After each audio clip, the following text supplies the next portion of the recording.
கடகராசி அன்பர்களுக்கு அன்பான வணக்கங்கள். உங்களை சந்திப்பதில் மீண்டும் மகிழ்ச்சி அடைகிறேன். இந்த அனைவருக்கும் என்னுடைய ஆங்கில புத்தாண்டு நல்வாழ்த்துக்களை சொல்லிக் கொள்கிறேன். இந்த வாரம் பொறுத்தவரைக்கும் கடகராசிக்கு ஜென்மத்தில் உங்களுக்கு சந்திரன் சஞ்சாரம் செய்வதால், இந்த வாரம் பொறுத்தவரைக்கும் பொதுவாவே நீங்க கொஞ்சம் பாதுகாப்பா இருக்கணும். அதாவது எப்படின்னா, பண வரவு விஷயத்துல கொஞ்சம் பாதுகாப்பா இருக்கணும். ஏன்னா, சந்திரன் வந்து உங்களோட ராசியில ஜென்மத்தில சந்திரன் ஜென்மத்தில இருந்தாருன்னா, கொஞ்சம் பண வரவுல கொஞ்சம் பொருளாதாரத்தில கொஞ்சம் பிரச்சனைகள் வரும். அதாவது கொடுக்கல் வாங்கல். வெளியில கடன் கொடுக்காம இருந்தா நல்லது. அதே மாரி கடன் வாங்காம இருந்தாலும் நல்லது. இந்த கடகராசி பொறுத்தவரைக்கும் இப்ப வந்து 6ல வந்து 4 கிரகம் கூட்டு கிரகம் இருக்கிறதுனால, நீங்க இந்த வாரத்தில வந்து சுப காரியங்கள் கொஞ்சம் தள்ளி வைக்கிறது நல்லது. சந்திராஷ்டமம் இல்லைன்னாலும் பரவால்ல. ஆனா சுப காரியங்கள் தள்ளி வைக்கிறது நல்லது.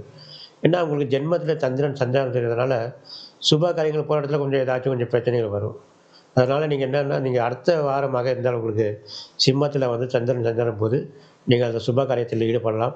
பொதுவா இந்த வாரம் உங்களுக்கு வந்து ஒரு சாதகமான வாரம்னு சொல்றத பதிலா கொஞ்சம் சுமாரான வாரமா தான் இருக்கும். ஏன்னா காரணம் எப்படின்னா, 6ஆம் இடத்துல வந்து 4 கிரகமான கூட்டு கிரகம் இருக்கிறதுனால, இந்த வாரம் கொஞ்சம் பொறுமையான வாரமா நீங்க இருந்து, அடுத்து வருகின்ற நாட்களில் நீங்கள் சுப நிகழ்ச்சியில் ஈடுபட்டால் மிகவும் சாதகமா இருக்கும். கடகராசி பொறுத்தவரைக்கும் இந்த வாரத்தில சந்திராஷ்டமம் எதுவும் கிடையாது. ஆனா என்ன காரணம்னா, உங்களுக்கு வந்து ஜென்மத்தில சந்திரன் சஞ்சாரம் செய்றதுனால, கொஞ்சம் பொதுவா ஜாக்கிரதையா இருங்க. வேற ஒண்ணும் இல்ல. இந்த வாரம் நல்லாவே மிக இருக்கும்.